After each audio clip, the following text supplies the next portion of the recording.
ತೀವ್ರ ಕುತೂಹಲ ಮೂಡಿಸಿದಂತ DCM DK Shivakumar ಅವರ ನಡೆ ಭೀಮಣ್ಣ ಖಂಡ್ರೆ ಅವರ ಅಂತಿಮ ದರ್ಶನಕ್ಕೆ ಆಗಮಿಸ್ತಾ ಇದ್ದಾರೆ ಡಿಕೆ ಶಿವಕುಮಾರ್. ದೆಹಲಿಯಿಂದ ಆಗಮಿಸಿ ಅಂತಿಮ ದರ್ಶನ ಪಡೆಯಲಿರುವಂತ ಡಿಕೆ ಶಿವಕುಮಾರ್ ಭೀಮಣ್ಣ ಖಂಡ್ರೆ ಅವರು ನಿನ್ನೆ ರಾತ್ರಿ ನಿಧನರಾಗಿದ್ದರು. ಅವರ ಅಂತಿಮ ದರ್ಶನಕ್ಕಾಗಿ ದೆಹಲಿಯಿಂದ ಆಗಮಿಸಿ ಕೊನೆಯದಾಗಿ ಅವರಿಗೆ ಅಂತಿಮ ನಮನ ಸಲ್ಲಿಸೋದಕ್ಕೆ ಅಂತ ಬರ್ತಾ ಇದ್ದಾರೆ. ಹೈದರಾಬಾದ್ ಮೂಲಕ ಬೀದರ್ಗೆ ತೆರಳಿ ಅಂತಿಮ ದರ್ಶನ ಪಡೆಯಲಿದ್ದಾರೆ. ಹೈದರಾಬಾದ್ ಮೂಲಕ ಬೀದರ್ಗೆ ಬರ್ತಾರೆ, ಅಂತಿಮ ದರ್ಶನ ಪಡ್ಕೊಳ್ತಾರೆ. ಬಳಿಕ ರಾತ್ರಿ ಮತ್ತೆ ದೆಹಲಿಗೆ ವಾಪಸ್ ಆಗ್ತಾರೆ ಡಿಸಿಎಂ ಡಿಕೆ ಶಿವ್. ರಾತ್ರಿ ಮತ್ತೆ ದೆಹಲಿಗೆ ತೆರಳಲಿರುವಂತಹ ಡಿಕೆ ಶಿವಕುಮಾರ್ ಇವತ್ತು ರಾತ್ರಿ ದೆಹಲಿಯಲ್ಲೇ ವಾಸ್ತವ್ಯ ಹೂಡಲಿದ್ದಾರೆ. ಡಿಸಿಎಂ ಡಿಕೆ ಶಿವಕುಮಾರ್ ಅವರನ್ನ ಇದ್ರ ಬಗ್ಗೆ ಕೇಳಿದ್ರೆ ದೆಹಲಿ ಪ್ರವಾಸದ ಬಗ್ಗೆ ಅವ್ರು ಹೇಳೋದು ಬರೀ ಅಸ್ಸಾಂ ಎಲೆಕ್ಷನ್ ಬಗ್ಗೆ.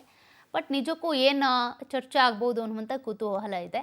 ಭೀಮಣ್ಣ ಖಂಡ್ರೆ ಅವರ ಅಂತಿಮ ದರ್ಶನಕ್ಕಾಗಿ ಇವತ್ತು ಡಿಸಿಎಂ ಡಿಕೆ ಶಿವಕುಮಾರ್ ಅವರು ಬೀದರ್ ಮೂಲಕ ಬರ್ತಾ ಇದ್ದಾರೆ. ಜೊತೆಗೆ ಅಂತಿಮ ದರ್ಶನವನ್ನ ಪಡೆದ ನಂತರ ಮತ್ತೆ ದೆಹಲಿಗೆ ತೆರಳುತ್ತಾರೆ ಅನ್ನೋದ್ರ ಬಗ್ಗೆ ಕೂಡ ಮಾಹಿತಿ ಸಿಗ್ತಾ ಇದೆ.